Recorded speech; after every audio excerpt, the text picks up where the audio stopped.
Hello and welcome to another Guest Top 10 Games of 2016. I'm Alex O'Neill, your resident host of games that came out in 2016. I hosted them. I made them. I didn't make them. I didn't do any of that. I know. It's real impressive. It's real disappointing. Yeah. My guest today making after so many attempts his Irrational Passions debut, Caleb Cajthauml, if I'm Nailed getting it. that. See, Yeah. you just got to listen to that Roger Corny kid. He says it. Yeah. If he can say it, I can say it. I was very impressed. There you go. Caleb, welcome to Irrational Passions podcast. Thank you for having me. Yeah. And thank you for putting up with all of the attempts It's and all right. everything. So, One of the last year game of the year top 10 that we were going to do, that was my fault that fell apart. So, or Rogers, one of the two. yeah. Probably Rogers. Probably Well, Rogers. we can just blame it on Roger. You are one half bonus points.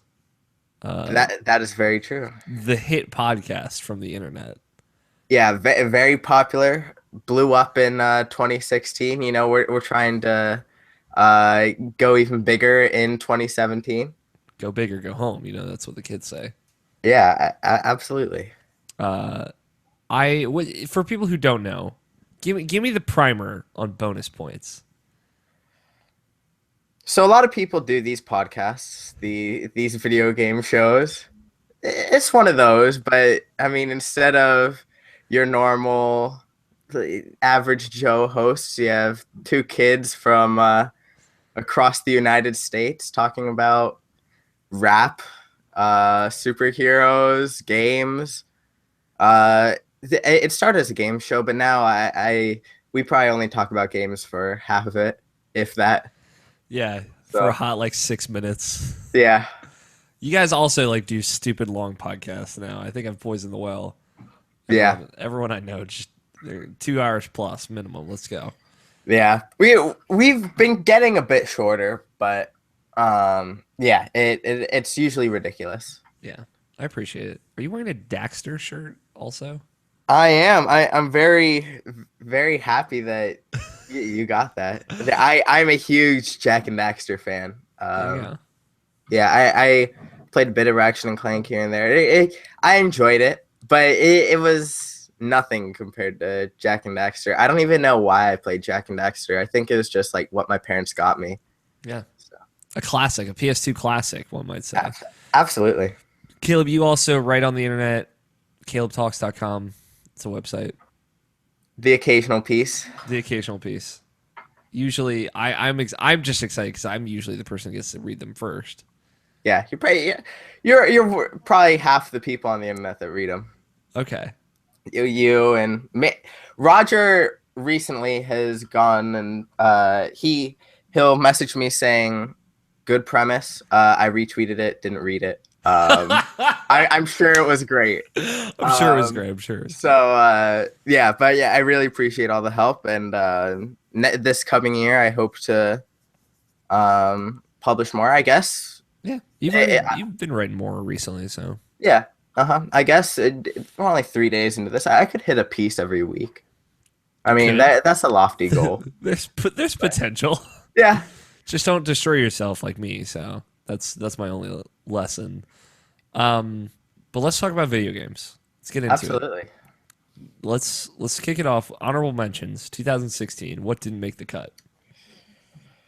The biggest honorable mention I have, I originally had this on my list and then I had to cut it off, is Firewatch. And Okay. now, most people like to bash that game. And lots of people have a ton of complaints and that's why they don't have it on their list or whatever. I loved everything I played. I thought the writing was incredible. I thought that the world they built was awesome. The sort of Metroidvania exploration they had was really, really cool for the sort of walking sim genre. But my problem with it was I played it at launch on PS4, and it was really buggy for me. And eventually I hit a game-breaking bug really, really late into the game.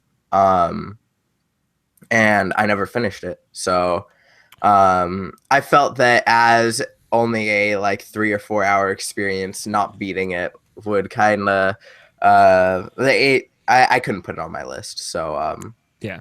there are other games that I haven't finished that are on my list. But I feel like Firewatch, that's the game you kind of have to beat to um, give it the respect it deserves. But Yeah. I absolutely loved it. Yeah. I loved it as well. Yeah. It's worth seeing the end of that game because I feel like the ending is one of the most divisive parts about it. Hmm. So Yeah. And I sort of got on the track that they were going towards. I uh, full spoilers. Well, not full spoilers. The game broke when after when you sort of go into the camp mhm. with the tents and stuff. Um, like some checkpoint wasn't met or something, and it broke right after that. I was talking to Roger and he said there was only like 15 minutes left in the game. So I was I would say it's a little bit longer than that, depending on how you want to play it. But yeah, I see. Yeah, Roger likes to blaze through games. So yeah, I was really really disappointed that that happened. I just never got back around to playing it. But that's one I want to go back and play. And I think it's a really unique game, especially in that genre that has sort of been popular as of late. But yeah, I thought it did a lot of things special. yeah, And I agree with you. Any other another honorable mentions? yeah. Shout out to Abzu. Um, that's a game that's beautiful. I'm a huge fan of stylish games, especially stylish games that use color, bright colors in very interesting ways. And I think that's a game with very um, beautiful art style. Um, that's just a game I really love to look at. It's really short. It's a fun, good experience. Um, I also want to give a shout out to Day of the Tentacle Remastered. Hell yeah, Didn't come out this year, but this was the first year I played it. Or the original game didn't come out this year. That came out this year. But I had a ton of fun with that one. I'm a huge fan of Tim Schafer and his writing, and I think it's top notch in Day of the Tentacle. yeah. It's my favorite of those kind of classic LucasArts games, personally. Nice. Yeah. Is that it for honorable mentions? Yeah. Uh huh. Cool. You should finish Yeah. Firewatch. Yeah. Uh huh. And Someday. that's one I definitely want to go back to. Give it some space so that way, like when you go back to it, it's kind of fresh. But yeah, Yeah. it's worth seeing the end of it. Yeah. All right, let's kick it off. Number 10. All right. Number 10, Batman, the Telltale Batman game. Hell yeah. Yeah, this it's so it made my list. So it's got to be okay at least. Yeah. Now that being said, I need to preface this by saying I'm a high school kid who doesn't have a job, so I can't afford a lot of games. And between that, I don't have a ton. Well, I mean, I'm a high school kid, so I don't have that many responsibilities. So there are a lot of games I didn't finish, or a lot of games I couldn't buy. So I probably only got around to playing 15 or so games. Probably a bit more than that, but I have a list, I think. But Telltale Batman's a game that it made this list, but it's one I felt should have been a lot higher on this list. When I heard about it, just because I'm a huge Batman fan, and a huge fan of Telltale, and their style, and yet it is such a Telltale game in that everything that works for it and everything that doesn't work for it is a product of Telltale and their style. In that it is an incredible experience to play as Bruce Wayne and make decisions as Bruce Wayne, as Batman, and to see the different outcomes of those decisions, especially played out in Gotham, seeing that reflect upon characters like Two-Face and Catwoman. But at the end of the day, that game runs so poorly. And for the longest time, I put up with it. I last year my game of the year was Tales from the Borderlands. Yeah. So like I'm really not that much of a stickler for games that run poorly, but Batman just broke the camel's back for me. I couldn't stand just the way it looked, the way it ran. It crashed on me like 3 times. What you played And on? PS4. Okay. So yeah. Yeah, I don't know if it'd be any better on PC, but I got to get those trophies. It's an easy platinum. Shout out to Telltale for doing that. I know a lot of people don't like those easy platinums, but I'll take them all day. Uh, I really liked Telltale Batman. It didn't run nearly as poorly for me as it did for most other people, it seems. But I really, really like the story that they told with that game. yeah, I think it's a special Telltale game and a special Batman story, something so uniquely Telltale in the best and worst ways. Yeah, Um, but at the end of the day, I think if you like Batman and you like unique storytelling, it is in the upper branch of Telltale games. yeah, Um, for sure. Um, yeah, it's heartbreaking. I wish that game ran well. Number 9. yeah. Number 9 for me is Watch Dogs 2. Okay, you're a Yeah, millennial. You like these watchdogs. Who watches the I, watchdogs? absolutely. See, this is the question. I never played the first game. I've never Good played the call. GTA game. Okay. I haven't played like the sort of urban car open world game sort of thing. Hmm. Like really ever. Um, the closest I could get to that's maybe Infamous, but you're a superhero in that game. Yeah. Um, so going into this, I didn't really know what to expect. Especially because I found a lot of people like, oh, it's too memey, or I loved the personality, and so I didn't know which end of the spectrum I'd be on. But being the high school kid I am, I fell in love with the characters, and I think that at the end of the day, that's really why I love this game, um, because just some of the missions in that game are so crazy and off the walls. Have you played it? I haven't played it. I want to play it. There are just some crazy things you do in that game. You have to like And steal a video game trailer at some point, right? that's the thing you do. There is a mission where so there's this big rich guy who wants to pay this artist has a new album that's going to come out, but he is willing to pay him like billions of dollars to solely give it to him for his personal collection. This artist's name is Bobo Jackson or something like that. And this rich guy is like a huge Bobo Jackson collector or something. And he's about to pay him like billions of dollars. So you have to go and infiltrate Bobo Jackson's house, steal a sample of like music from him, and like create a soundboard of like, yo, it's me, Bobo Jackson. Yeah. Yes. I heard about this. Yeah. Yes. And then you go and you go into the rich guy's house or whatever, and then you hack into his phone or whatever, and then you're like, "Yo, it's me, Bobo Jackson." And he's like, "Oh, whoa, whoa, whoa! Did you hear about my offer?" "Yes, I'm Bobo Jackson." And he's like, "Oh, great, great, great, great, great. Can you play me some of the stuff?" And then you play him some stuff. He's like, "That's great." And then he gives you the money, and then you're like, "Yes, I'm Bobo Jackson." It's like, "All right, yes, I'm Bobo Jackson."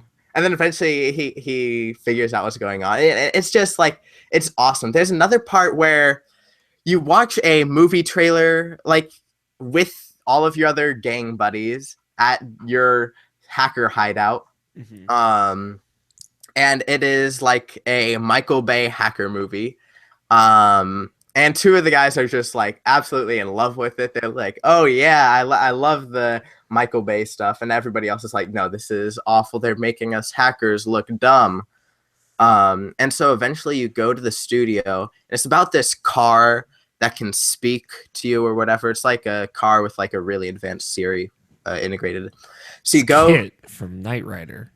Exactly. Yeah. Was that an old G4 show? That was Did, that or was that was an old show. It's like did they a play? Did they play they like old played reruns? reruns on G4 for sure. Yeah. I remember that because I used to watch the G4 their games show. And late at night I'd watch the Knight Rider. But you go and you steal that car, and then eventually you hack it, and then you just do stunts with it all around San Francisco, and like you end up driving through a billboard for the movie or something like that. Like it's ridiculous, and there's so many weird missions like that. And I just had so much fun seeing the different scenarios that they had. And I didn't play it lethally at all. And that made it really interesting. I know a lot of people felt that there was a weird juxtaposition between your protagonist Marcus and like just killing a ton of people. Yeah. But like there were times where like a girl would like run into my car, and so like I might run her over or steal her money or something. But like Maybe, you know. but like yeah, that was just in the open world. In the missions, I never killed anybody. I was very non-lethal. But if you mess with me in the streets, you know, I'm not afraid to. You just can run you over with this vehicle. Yeah, you can run people over. Speaking of vehicles, I really fell in love with the racing in that game, or just the driving. That wasn't a thing I expected at all. And I had a lot of fun just hopping in somebody's car, and then running people over. Yeah, no, I got running you. people over. Yeah. So it's a lot of fun. Really good, just fun game, like so lighthearted and personality driven. It seems almost the exact opposite of what I heard the first Watch Dogs was. So yeah, it sounds like it. Which I'm glad. Yeah, it was a lot of fun. Number 8, Battlefield 1. Okay. That was a game I didn't think I'd be excited for, and then E3 came. And I was like, whoa, this actually looks really cool. But the Battlefield games always looked cool to me. Like it's like, whoa, people hopping out of planes and riding into giant buildings. The buildings fall over, and then there's a giant tank. Like, whoa. But like, that is kind of the austere of Battlefield, yes. Yeah, and then my brother would get these games, and I'd be like, whoa, can I play? He's like, yeah. And then like, I'd try to fly the plane, and yeah, I'd crash it, but I wouldn't crash it into a building. I'd like crash it on the ground and like just die, and like it wasn't any fun, and people were way better than me. But then Battlefield 1 came out, and I was like, no, I'm not gonna get it. I'm not gonna get it. And then I got it. Because that's what you do when you're a teenager. You get money, and the moment you get it, you blow it on the latest game that came out. And I'd heard really good things about it from Arthur Gies, who's a writer at Polygon who I really, really respect. And he usually doesn't like games, or usually doesn't sound like he likes games. He might like it, but he usually harps on the negative, and he was really positive about it. So when I played it, it was my first Battlefield game, and I'm not a shooter guy at all, especially not the Call of Duty Battlefield shooter guy. Mm-hmm. And I had a ton of fun with it. The single player campaign is awesome. The sort of vignette story they have with different missions for different people in the war. Like you're never just one person on a one-man journey through World War I. You see all sides of World War I. I thought they created a really good World War I shooter. And what I didn't expect about the game was that I'd enjoy its multiplayer. But I spent probably 7 to 10 hours with it, and I had a lot of fun with it. I thought that there's this mode called Operations or whatever. I think that's what it's called.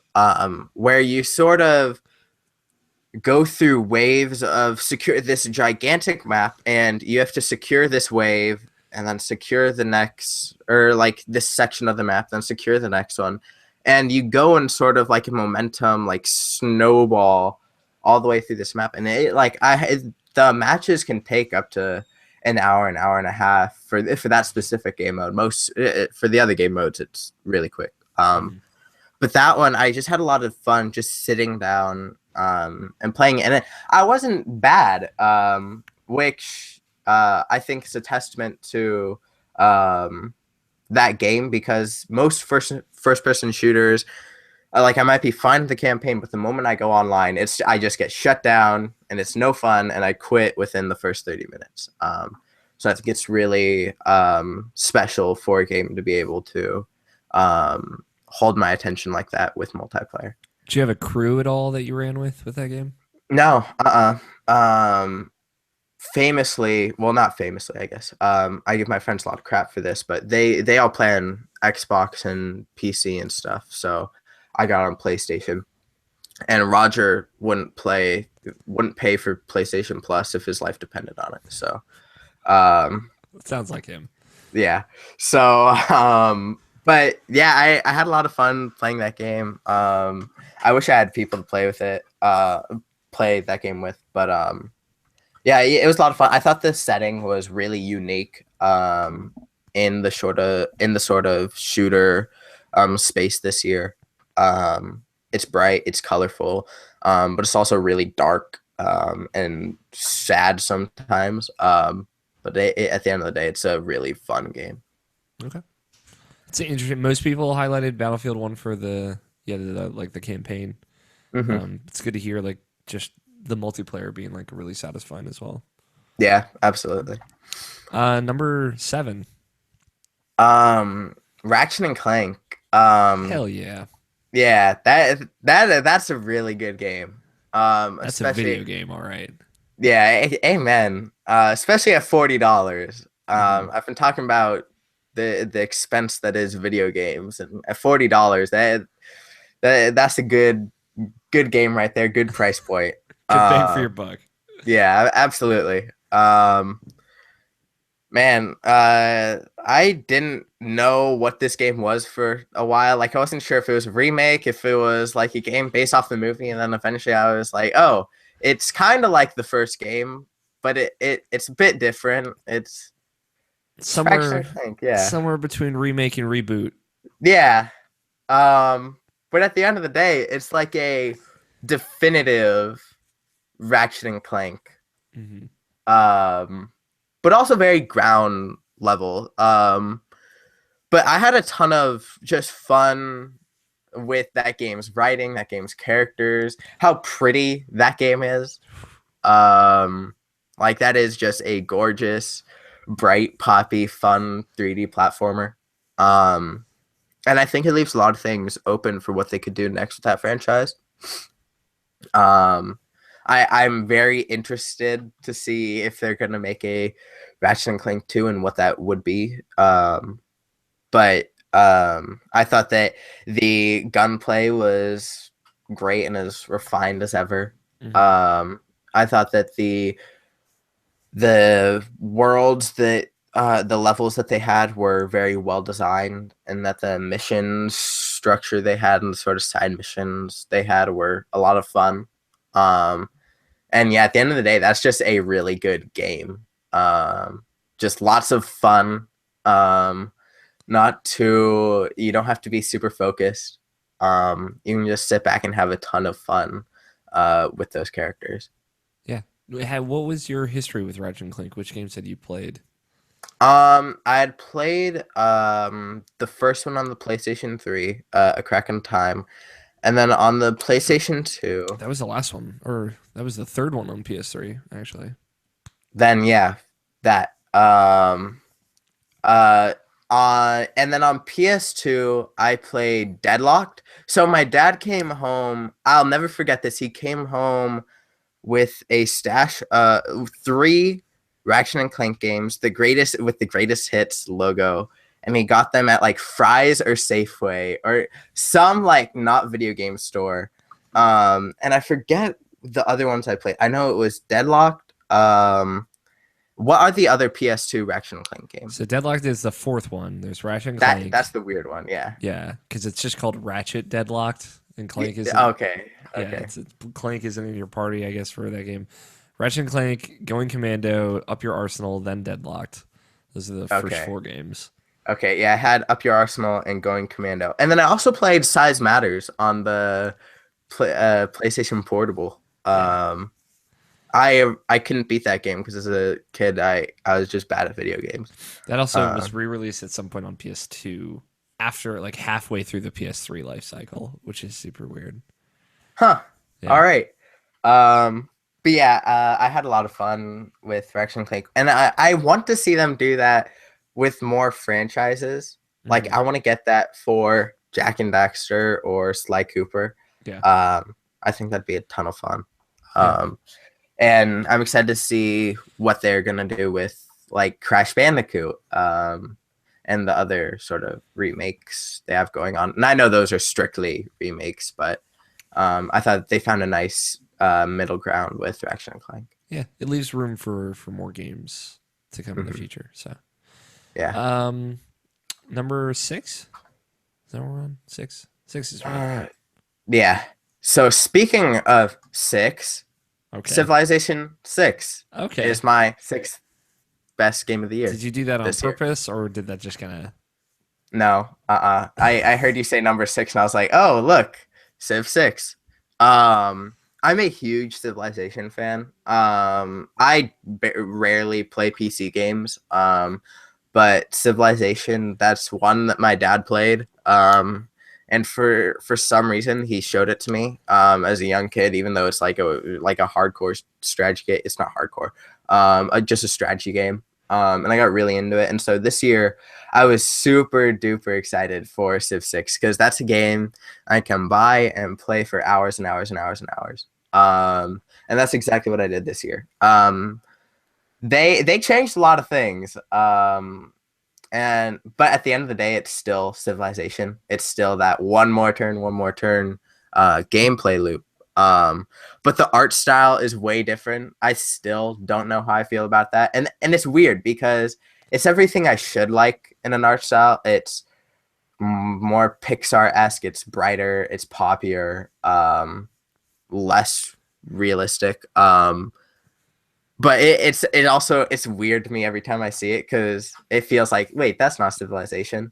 Yeah. Um, I like the map though. I'll say, like having only seen a little bit, not played it mhm. myself, that the way that map folds out is real Yeah, good. yeah. The effects they have are on point. And then now they've added religious victories, Okay. which is the best. Because I can just go and force religions upon people. Um, and like that's a lot of fun because I can just like I like the stories I can tell with Civilization because my friends they'll just hop on Discord and they'll be like, "Hey, want to hop on Discord?" And I'll hop on Discord, but then they'll be playing Dark Souls or some nerdy game or whatever.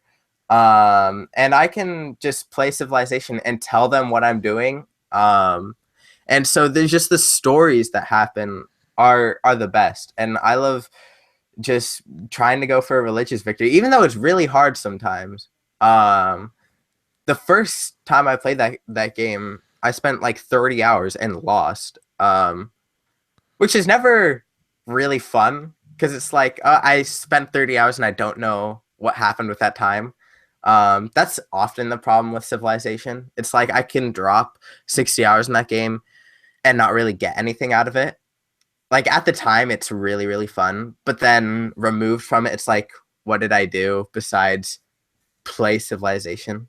um but I think that it's a really good refined game, and I'm really excited to see where it goes in the future because for the first time in that franchise's history, that's like a near feature complete game Okay.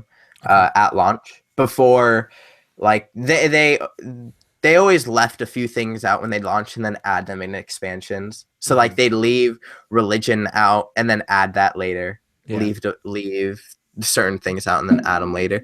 But for the first time, that's all there at the beginning and more. So I'm really really excited to see um, how they progress with that game in the future. Yeah. I what Civ games had you played before? I'd played Civilization 5 and Civilization Beyond Earth. Okay. So yeah, Yeah. I came in at Civ 5 as well. So that's the only one I've played. I skipped Beyond Earth just because of kind of the reception to it. But Yeah. every time I hear about Civ 6 and like the trade routes and Trade routes, man. stacking and like the different districts and everything, I just like, oh god. I just think Yeah. about how much time I could lose to that game. I absolutely, yeah, man. Talking about it now, it just makes me want to boot it up. But then I I know. know that, like, It's a sickness. yeah, 4 a.m. in the morning, I'll be like, crap, what did I do with my time? Yeah. Here we And are. I blacked yeah, out. I don't remember how I got here. yeah. But man, shout out to those trade routes. I completely forgot that they reworked that system. Yeah. Oh Man, man. I want to play it. It's got to be at the right time. yeah, absolutely. All right. Into the top 5. Number 5. Number 5, Inside. Okay. Um, I think that it's a weird game because I think it might be, except for maybe the top 2 games on this list, maybe besides the number 1 game I have on this list, the best game I have here. Like from a purely like critic like side of things, I think that game does almost nothing wrong. Um, I think that game's like almost as close as you can get to perfect. Um, like everything in that game is good. It is purposeful. It is with so much intent. That you see where it took them 6 years to make a 3-hour puzzle platformer, um, with only like 3 colors. And yeah, I see where all of that time was spent, because it is so perfectly designed and so just well done and well animated and thought out.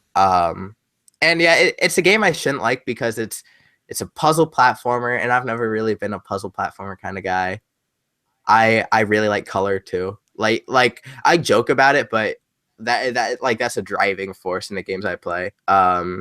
Just because if I'm gonna sit down with the game for a few hours, I want to look at something that's engaging to me. And so for a like very just dark 2D puzzle platformer, that's a really really special game. And I think the story they told with that game is something really special. Um, no dialogue, nothing spoken, and yet they told so much and told so little. Like screw them. I want to know so much more about that world, and yet I'm satisfied with where they left it off. I'm kind of glad they did it. But at the end of the day, I want to know more about that world, and that was what was so interesting. With every puzzle, you got to know more about this world. You exploring further into that game let you know more about that world, and I think that's what's so special. They created just a crazy world. There are some really fun twists and turns, and it's just a really really special, unique game. Yeah. You wrote a review of Inside. I did. And yeah, reading that review, I should have given it a 10. But it's that weird space where it's like how much I like a game versus like when you're writing a review, it's weird because like do you incorporate like how should a review purely be how good the game is, or should it lean more towards how much you like it? Because like I as a like as someone that likes like let's say like you can say like Citizen Kane is the best film of all time and yet not really really enjoy it, Mm-hmm. right? So like I can sit here and say that game is like near perfect, but and yet that like I just don't like that game isn't at the top of my list purely because it's not my kind of thing. Mm-hmm. So how do you integrate that into a review? It's always the toughest question. I think like the reality is how much you like a thing directly impacts what you believe its quality to be, right? It's sometimes you're faced with like that feel. Like I think Inside, because I had a similar feel about Inside, right? Hmm. Where I was like really, I was thrown off by the ending. Obviously, I think most people were, Yeah. and I didn't really like it when I had finished the game. Like that, Hmm. like I liked everything before it, so I really liked that. And then when I read some things about it and it kind of like sat on it and thought about like the theories that people have used to describe that ending, I liked it more. But also, I didn't get that from the game itself. I got that from Hmm. things outside the game. So, where Yeah. do I incorporate that? Do I incorporate that? Yeah. Um, Absolutely. it's I don't know. I think that's a line you always have to kind of tote yourself when you write your review. When I write a review, right, I like to write the story of me playing that game and how it made me feel, right? And then Hmm. when I read that, what if I were to boil that down to a number? What number does that tell me?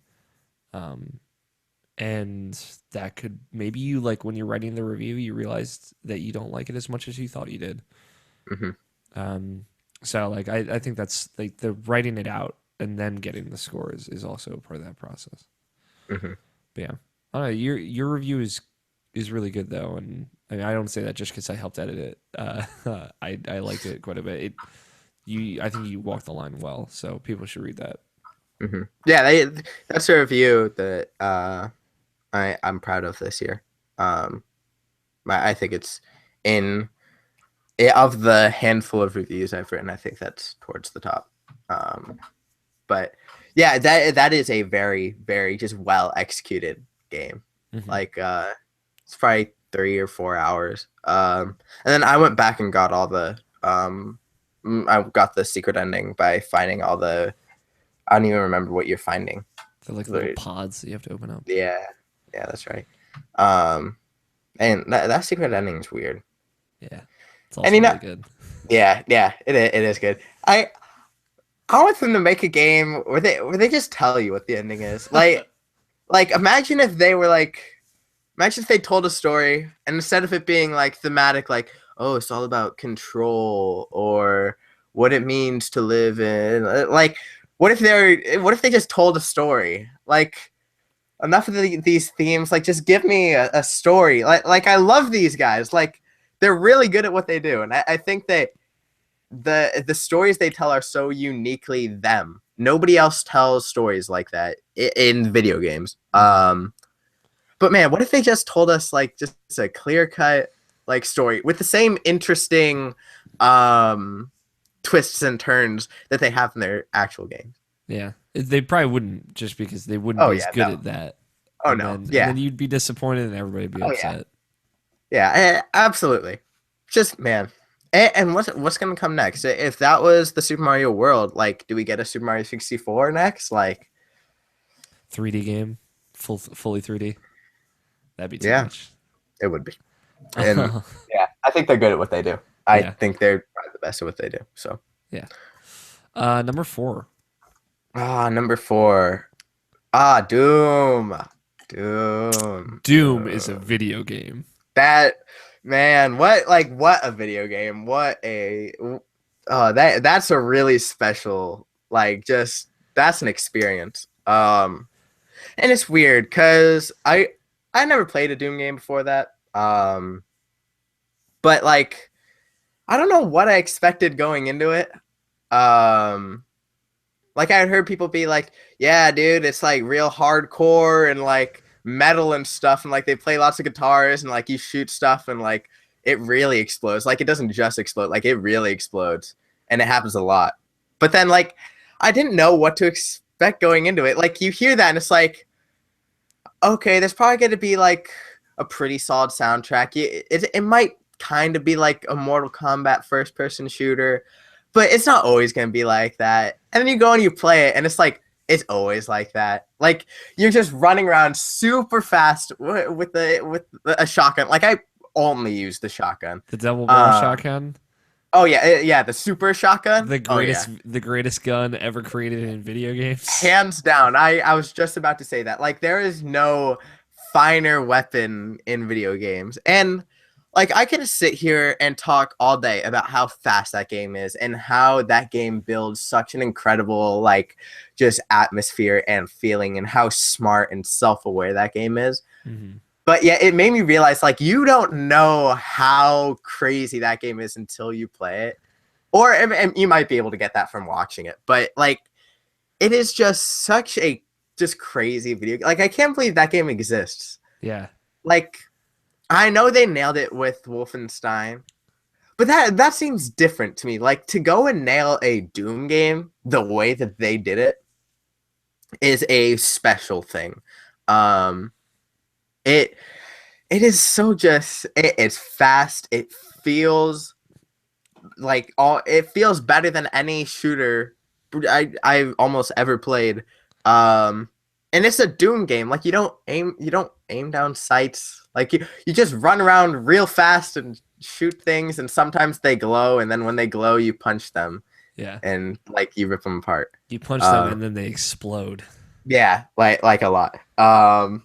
Yeah, that game is so fun. And then uh I've been going, and the collectibles in that game are really, really well done. Mhm. I think that's always a special thing in a video game. When they just nail collectibles. I think that there are very few games that do it.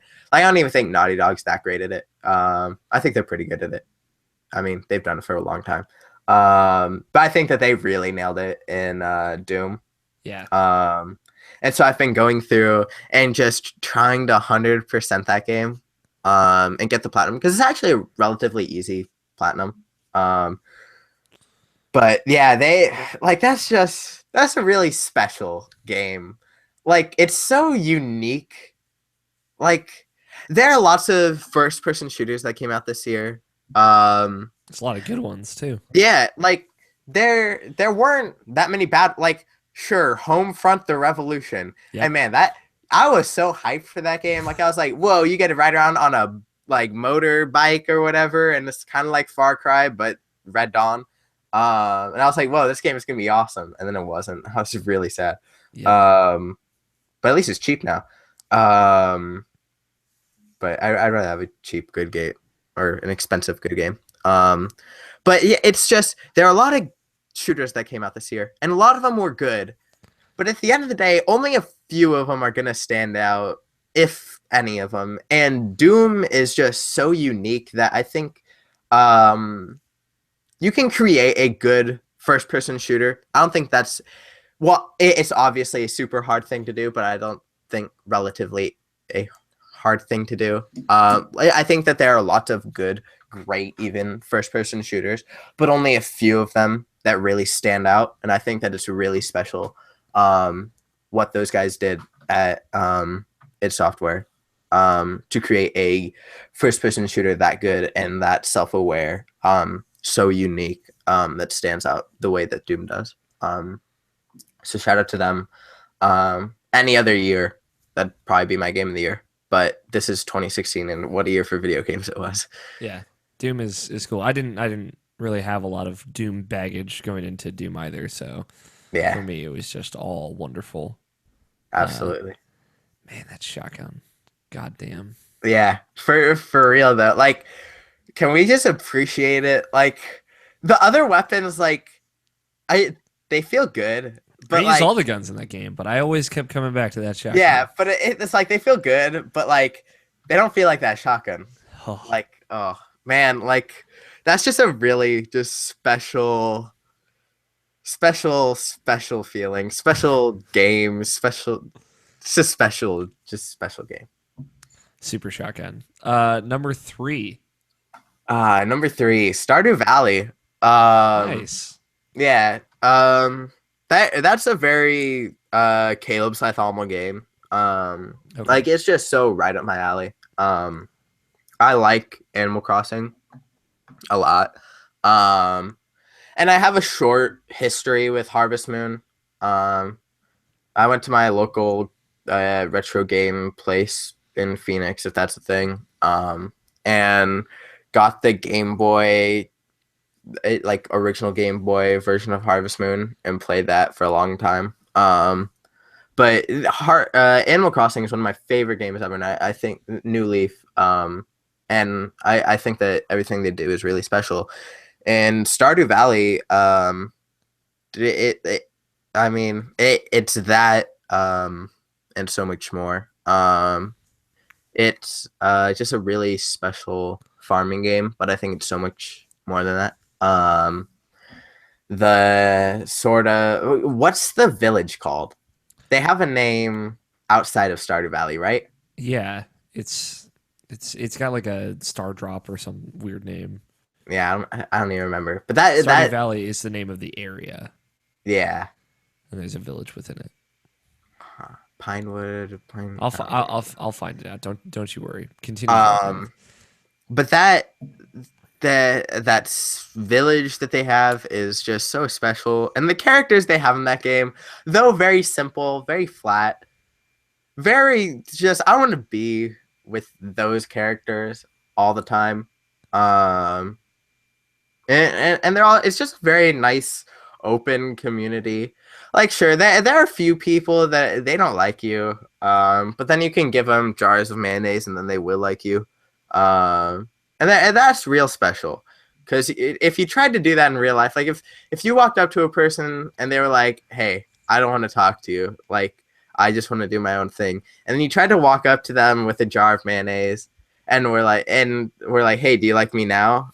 Like they wouldn't be like, "Yeah, I like you now. Thanks for the mayonnaise." But in Stardew Valley, like you can do that, and they're like, "Hey, dude, what's up?" Like that's not a thing you can do in real life, and so I think that's really special. It's Um, Pelican Town. Pelican Town. I knew it started with a P. But yeah, like I think that there are some standout characters in that game. Shout out to Haley, who's like the stuck up blonde girl. And like I think the first line she says to you is like, "You might be cute under those ugly clothes," and then Yeah. it's like, how are you supposed to take that? Like she's obviously like the pretty girl of the town, but like she's also really stuck up. But then like on the side, she's like low key into you, kind of. She's And taking so how are you pictures supposed to around take town that? with her camera. Yeah, and then you have Penny, who is like the girl you want to be into. Um, she oh yeah, down that Pepsi. Yeah. Um, she like she's into literature and she's like real nice to the kids and like she's a teacher and then she'll do that cute thing where like she goes on a rant for like 5 walls of text and then at the end she's like, "Oh, sorry about that," but it's like, no, you can keep talking, just keep talking to me, you know. um yeah, I that's a really just special game and it's so deep. Like you can just play that game forever and ever and ever. And there's just so many different things you can like. You're a farmer primarily. You can be a fisher if you want. You can be a miner, but not just a miner. Like you're a miner with a sword and you fight slime balls and It's other things. it's pretty cool. Like that, yeah, there's you could kind of like be the person that you want to be in that game, however Hmm. that ends up. Like a combination of everything, a jack of all trades, a master of all trades, even. Yeah, It's cool. man, I mean, I just got to winter. I was playing a little bit today. Um, nice. and yeah, I'm a big fan of it. Yeah, I think it's really special. Really pretty game too. Yeah. Um, Good Art for art. styles very well done. Yeah. Mm. Um, yeah, that's a really special game. Yeah, Special, the word of the day for Caleb's list. All good games. absolutely. Yeah. Uh, that was number 3, right? Yeah. This is it. I know what the top 2 games are. I just don't know what order they're in. Yeah. And this was so hard for me. And okay, so there are 4 games this year that I think are very good. Yeah. Um, and I think that they like last year. I think that any of those 4 could have been my number one. Hmm. Um, even though I think Tales from the Borderlands is a really special game. Not to like disparage that game. I think it does some really unique things. But the top 4 on this list are really good. And I think the top 3 I have, any of them could have been my game of the year.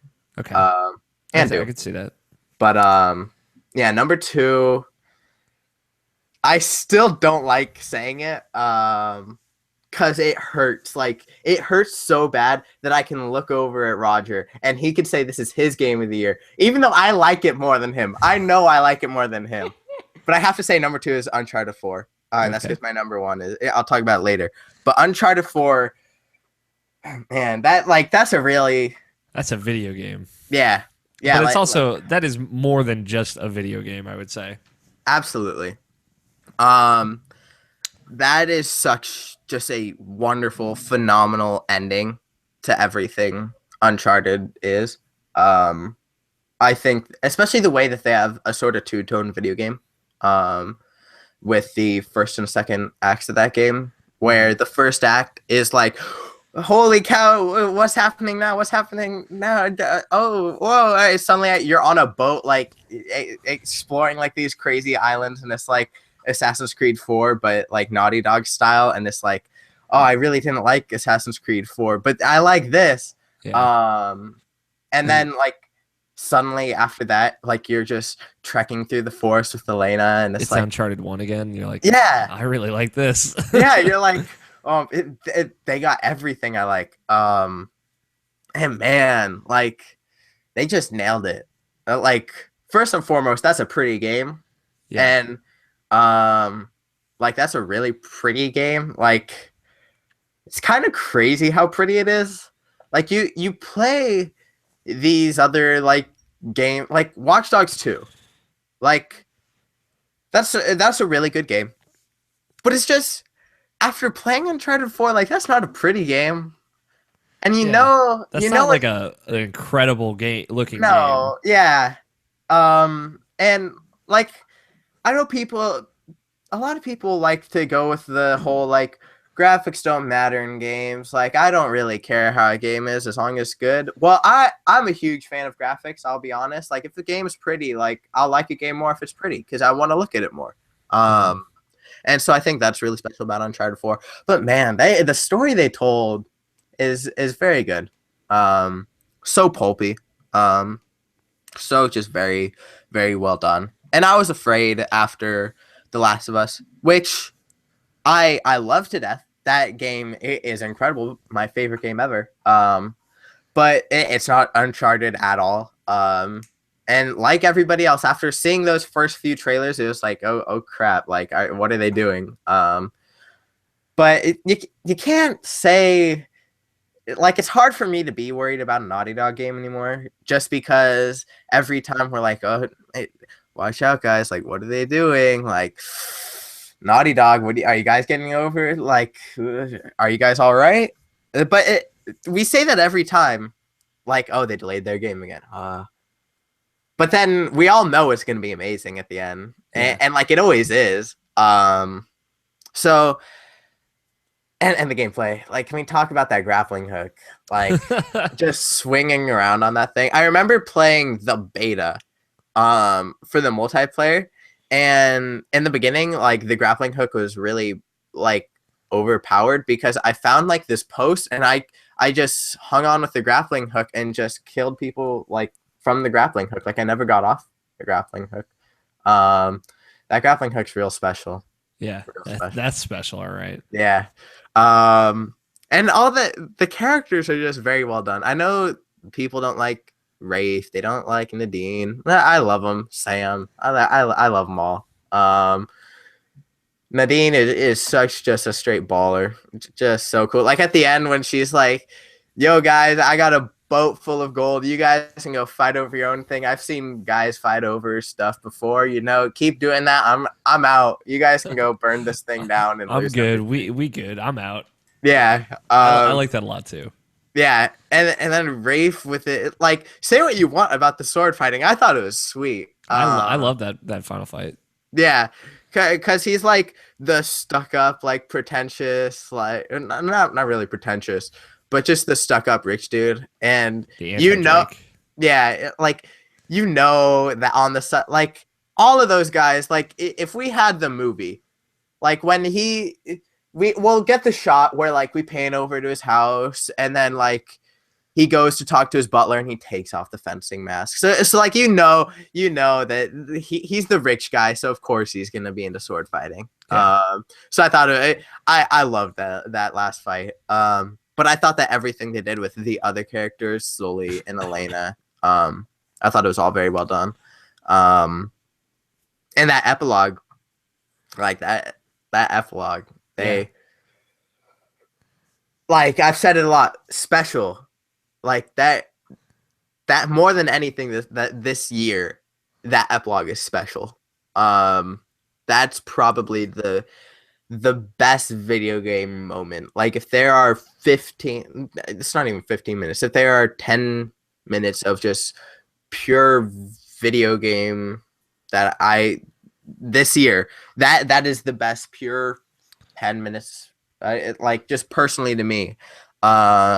Especially I've loved Uncharted from the get-go, and I think that that was a really just good ending to the series as of now. And I hope it's not another 10 years until we get another Uncharted game. Um, but once we get that Uncharted game, like, like they've got to do it at PSX, and then they just go and they open up. They got the Naughty Dog logo. You're like, oh, what's this? And then for the next 10 years from now, leading up to this moment, people are going to be like, yo, guys, this is the year they announced the next Uncharted game. Like, is Uncharted coming back? And it never will. But then the year that it does, like, they see the Naughty Dog logo, everybody's like, with bated breath. And then they see, like, the young blonde girl or whatever. By now, she's probably grown up. And we're all going to just flip out. Like, they created something really special. Mm-hmm. And it's going to be special for a long time now until that game's announced.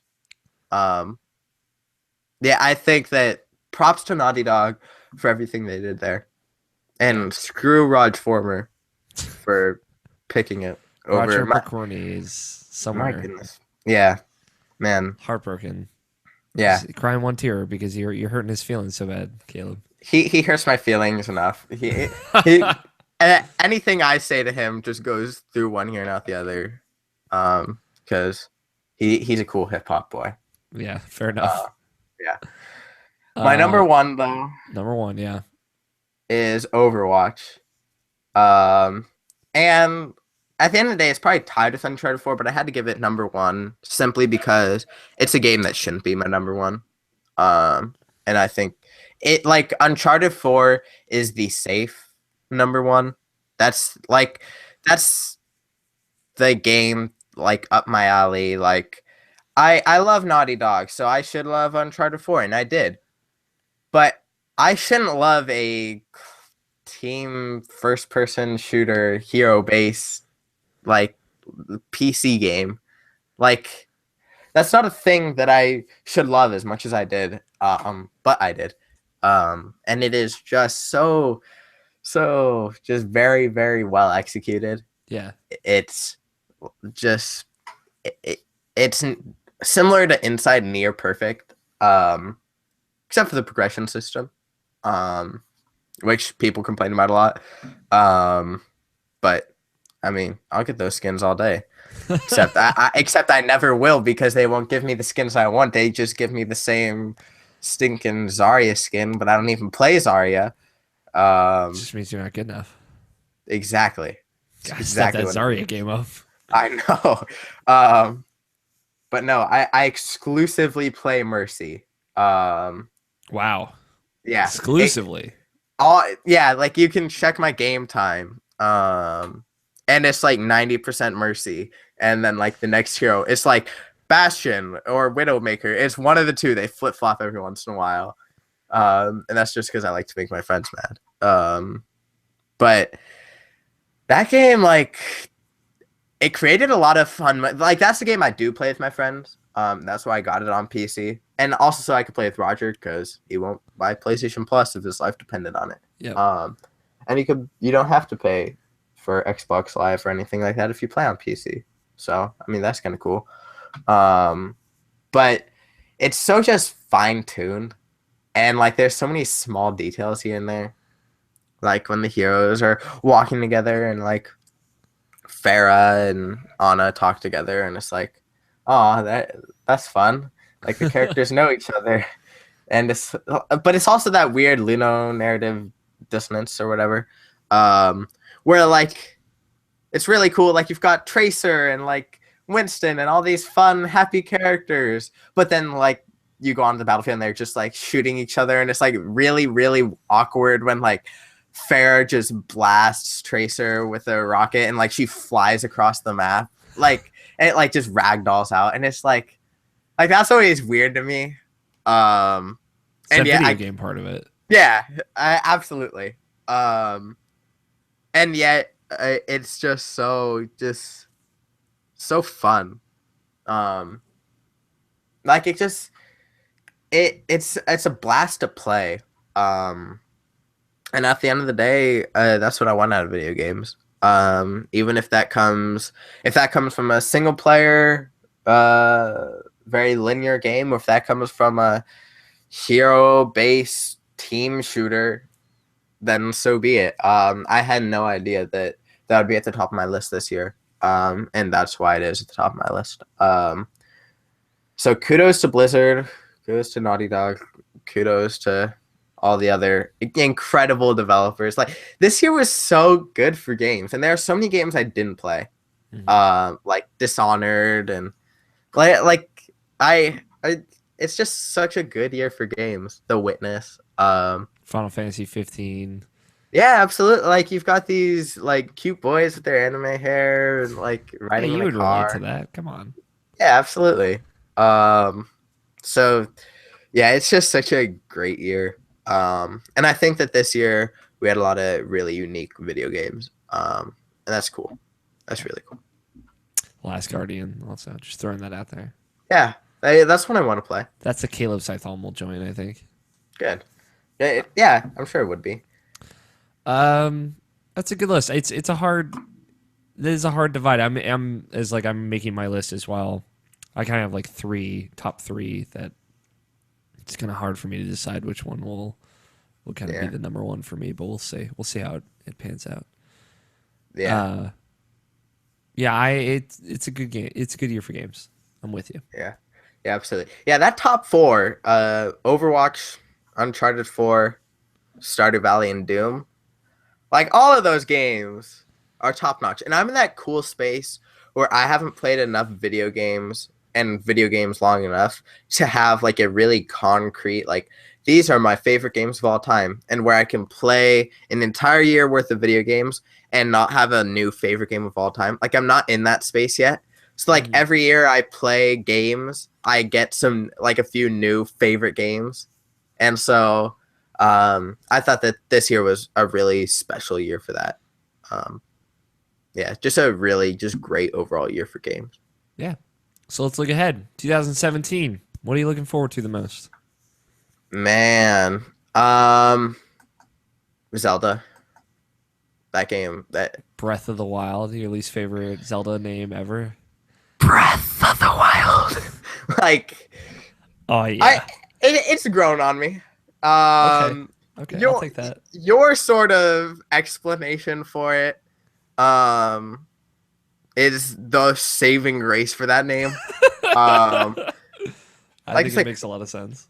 But yeah, Breath of the Wild though. Oh my goodness. And hearing recently that it's probably gonna come out when the NX does. Make the switch. Wait, with the Switch. I'm really happy to hear that. But also means I need to find a way to get some money when the Switch does come out, so that I Yeah. can afford it. But yeah, I am really, really excited for that. I'm ready for a new Zelda game, especially one like this, where it's just very unique. I think Zelda games in general are unique, but this is a unique Zelda game, where it is just so open and it feels like we've seen so much of that game, and yet we haven't at all. Yeah, and yet Um, I have no idea what that game's even yeah, about, what people in that world even look like, except for yeah, that absolutely. cool like Falco looking dude with a xylophone. yeah. Um, yeah, like we've seen hours upon hours of gameplay. And Nintendo's been really good about that, especially during E3, and that's because that's all they had to show at E3. Hmm. But um, yet we don't know anything. And that's also really cool. Because I can go into that game and know nothing about it and have a just completely like new experience. And that's like, gonna be a lot of fun. And I'm also excited to see how it harkens back to the original Zelda. Like I think that's gonna be a lot of fun. Because I'm sure there gonna be some references here and there. Yeah, I'm ready to find those references. especially that like that New Year's image that they put out, Yeah, where it's like a reimagining of the original Zelda promotional image. yeah, absolutely. Yeah, it's cool. Beautiful art. Any other games you're looking forward to 2017? Spider-Man's probably not coming out. No, for sure not. That stinks. Yeah, but Hype for that that Spider-Man game. movie's coming out. That movie's gonna be all right, I think. Ooh, yeah, I'm much more knowing of what movies are coming out next year because I think Roger and I recently like looked through them, like not on an episode or anything, but just on our own, and like we have a new Planet of the Apes movie, like a new Lego Batman movie, which is gonna be awesome. I love the Lego movie. Mhm. And then like this Star Wars. So like I don't know Yeah. what other games are coming out this year. Horizon Zero Dawn, Resident Evil It's gonna be 7, good. Tales of Berseria. I Too know no one cares scary. about that one, but Weeaboo. the Switch. Hey, whatever. Persona 5. Plenty of games. I want to play that game, and I still need to finish Persona 4. Killing me. Sorry, Alex. Like It's just my I'm heart that you're ripping out and crushing. I'm trying. I'm trying. I I when does Persona 5 Comes out come April out? 4th. Okay, I've got some time. I got some time. So they're new Kingdom Hearts game, but yeah, whatever. Uh, is that coming out this year? Kingdom Hearts 2.8 Final Chapter Prologue, That I know that's coming out, and and then there's boy, the re-release of Kingdom Hearts 1.5 and 2.5 HD yeah, remakes on PS4 this March hype as for well. that. So Um, all the Kingdom Hearts games ever released will be available on one platform for the first time ever. So so Final Prologue, how I've seen the here we go. pure PS4 section of that game, like the Final Prologue part of that Yeah, game, is real pretty. yeah. How long is that? It's the length of one world in a Kingdom Hearts game, so it's probably about 2 hours. Okay, okay. Which it's kind of like it's essentially a prologue or like what's the comparison here? Like Case Zero, the Dead Rising Case West or Case Zero, either of those. Ground Zeroes could be like I that. guess Ground Zeroes will also be a good comparison of like this kind of prologue story wise that also is gameplay wise similar to Kingdom Hearts 3. Okay, what is that set in? Just like a Kingdom Hearts world, or is it like a certain Disney world? It is. Like, It's a little bit of a certain Disney World, but it's. I don't know too much about it because they've been keeping it pretty tight-lipped. But it is like essentially it's set in the realm of darkness. If we want to get real specific, but I don't want to get too inside baseball. mm, But it's essentially telling a character's story as it leads up to that character coming back in Kingdom Hearts 3. okay, okay. Um, you're gonna be some good comics next year. All Hype right, for that. goddamn comics. But yeah, Nerd. Zelda's all I have on my mind Yeah, in terms of and video the Switch. games. Switch Yeah. is coming out. Hopefully we get a Mario game. I think so. Hopefully Yeah. we get a Metroid game. Yeah, for real though. Yeah. I played Super Metroid this year. It's a good game, right? Yeah, and Metroid Zero Mission. No, I played Metroid Zero Mission. Didn't get to Super Metroid. Okay, Sorry about that. Zero Mission is also very good. It's really Yeah, good reimagining of the first game. yeah, like that's a really good video game. Yeah. Yeah. Fusion and Super Metroid, play those as well, and then you'll be all set. All right. Caleb, thank you so much for coming on. It's been Yeah. fun. Thank you for having me. Yeah, I had a really, really good time. One more time, where can people read what you write, find more of you on the internet, hear more of your voice? At Caleb_talks on Twitter, and then CalebTalks.com if you want to find my writing. Hopefully I'll have a Game of the Year piece coming up soon. Comics of the Year, favorite people of the year.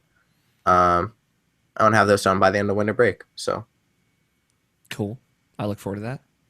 You're on bonus Yeah. points with Roger McCorney, who we've been shit talking all this episode, but he's a good kid. absolutely. Have you guys recorded an episode yet? No, I'm recording it immediately after this one, actually. Oh yeah. Oh yeah. Tell them I said hi. Okay, I will. Check that out. It's actually a really, really great show. They think they're terrible and that they're going to get blacklisted from the industry because of it. Can't But wait. it's Like I actually can't wait because we've said like some really messed up things. And some well, like not messed up, but well, there are a few things we've said that are messed up. But like we've also said just some really like vulgar things about like certain Nintendo characters. And like I can't wait to see like if that hasn't gotten us like in any trouble yet. And I know nobody listens to like the show. So like we can't really get in trouble yet. But like I can't wait until like the one thing we say where like Roger's gonna like call out like I don't even know what he's gonna say. One of us is just gonna slip and then it's gonna be over. It's gonna be over. I'm excited for that too. Yeah. And yeah, check that out. Please go listen to that. Follow Caleb. He's cool.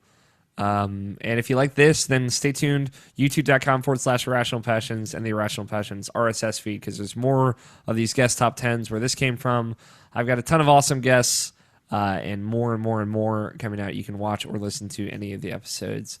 And I don't know. Irrational Passions Game of the Year episode is also trickling out in some capacity whenever this is releasing as well.